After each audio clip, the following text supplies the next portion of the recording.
Alright, so here is one of my green spot, well, the only green spot puffer I've left.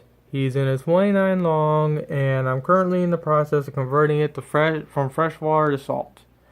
Now, I got this guy as fresh, like most people do, and I did my research prior to getting a green spot puffer for the first time. So I know I gotta convert it into brackish, then the full salt down the road. That's not what I want to ask about. What I want to ask about is basically what will happen is that when I get a green spot puffer either from Walmart or Pet Supply Plus, I get them as fresh. They're ick free, they're perfectly healthy. But around 2 days after I bring them home, I start seeing ick spots. I try curing them, and so far it hasn't worked yet. They'll get ick, they'll die within a week. And they'll die either from a combination of ick and fungus or from fungus. And I don't know why that is. Like I said, I get them fresh. I'm currently in the process of converting this guy into brackish. So I'm thinking I'm going to be able to actually get him to live. But I want to know, why is it that when I get them, after about 2 days worth of being in my freshwater tank, they get ick. And what I'll do is I'll also show the temperature of the tank. This one is at 72. Can you stop going after your own reflection for one single second, my little stupid puffer? Just go after the stinking laser for a bit. Now, yeah, the temperature in this tank's a little low, so that could be a problem why he may have a little bit of ick on him. He does have a few spots on him.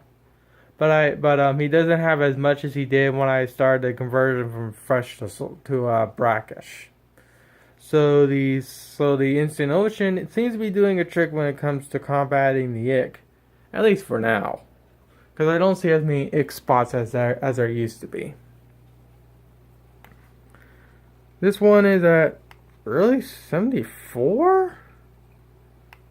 Well, if that's why I'm getting ick, then yeah. My 3 gallon right here with my betta is 76. This tank here is 75. These are heaters specifically designed for these type of tanks. This is a 10 gallon with a 50 watt. This is a 3 gallon with a 50 watt. A 10 gallon with a 50 watt. A 20 with a 100 watt, of course. And of course I have a goldfish tank which doesn't have a heater. But of course these are just all my tanks in my room. Of all the fish that I've had problems with, puffers are the green spot ones are the ones I've been having the most problems with ick. So yeah, I want to get an idea of why that after about 2 days worth of being in my freshwater tank being ick free, they get ick. Most likely it's due to the fact that the temperature most likely it has to do with the fact that the temperature is too low. But before I end this video, there's something else I want to talk about. And that's this tank right here. This is a 10 gallon. It used to have 3 bettas. Now it only has 1, which is a koi plaquette. So let me explain what I did with this tank. So I replaced the gravel, and this has started happening ever since I replaced the gravel. The sponge filters are 100% the same. I did not mess with them. They're fully cycled. I drained the water, replaced the gravel. Of course, washed the gravel first anyways. We drained it, replaced the gravel, cleaned out the gravel and whatnot before putting it into the tank. Put in new water that did the whole process of the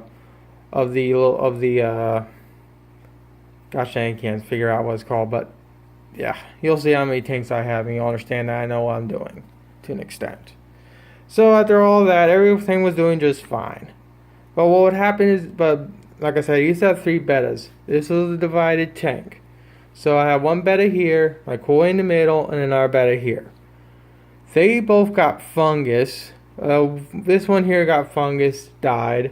This one got fungus, I pulled it, treated the tank and them, died. But then my koi is just fine. That happened a month ago. I let this tank sit with the koi for around 2 weeks.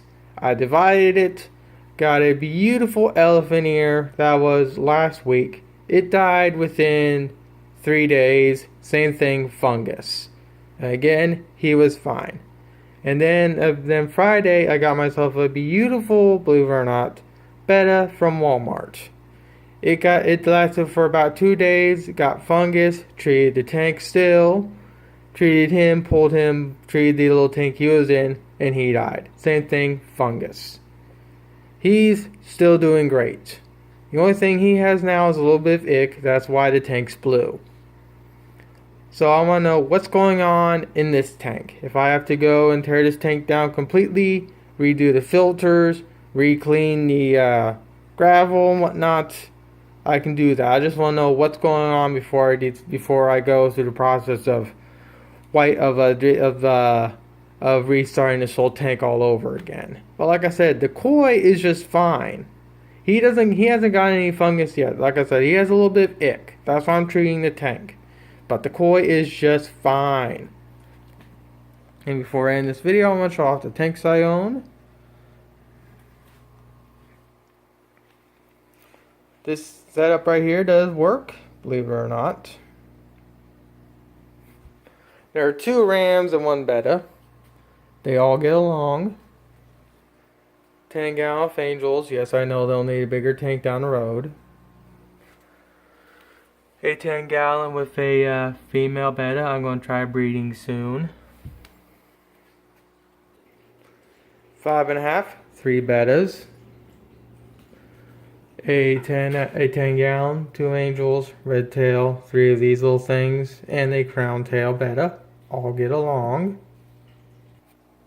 Oh yeah, and before I go on, this guy here, he used to be in the 20 long that now has my puffer. These 2 rams and these big Angels were all in that tank. They all got along. Just saying. These are the ones in my bathroom. 5.5. Again, 3 bettas. And the puffer poof tank. That's pretty much all the tanks I own.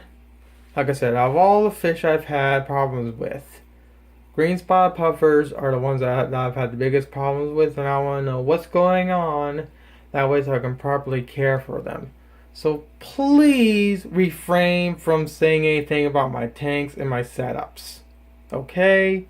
Let's keep this discussion on the pufferfish problem that I'm experiencing, and the problem in that 10-gallon.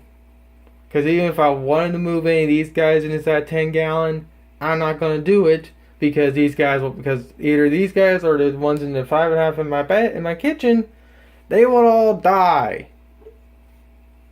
But yeah. If anyone knows what's going on with the puffer tank or the puffers or what's going on in 10-gallon, please by all means let me know. I'll be posting this to quite a few different fish forums, a few Facebook groups I'm in, and try to get an answer from a community so I can compile what exactly I should do to get the puffers to live and to get that 10-gallon in the living room set up properly, or not set up, but safe again, so I can actually start moving fish back into that tank.